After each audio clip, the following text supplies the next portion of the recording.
put some mathematics. In this video, we are to evaluate 2025 factorial over 2024 factorial plus 2023 factorial. Let's see how we are going to do this. Now, if you have x factorial, this is the same as x times x minus 1 times x minus 2 up to 1.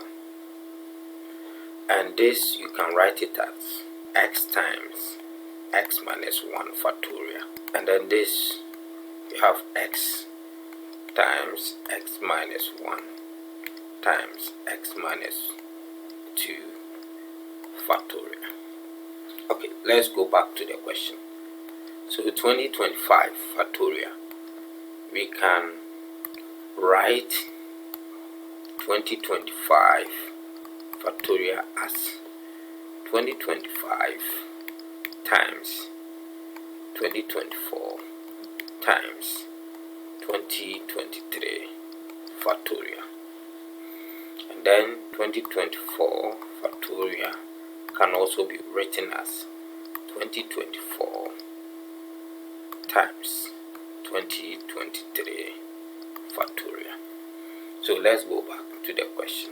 So 2025 factorial over 2024 factorial plus 2023 factorial would then be, this is the same as 2025 times 2024 times 2023 factorial over 2024 factorial. We can write it as 2024 times 2023 factorial plus 2023 factorial. And this is the same as 2025 times 2024 times 2023 factorial. Now at the denominator, we have 2023 factorial here.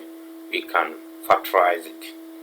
So 2023 factorial out, and we'll be left with 2024 here plus 1. Now this will cancel this one, so that we have 2025 times 2024 over 2024 plus 1 will give us 2025, and this will cancel that, so that we have 2024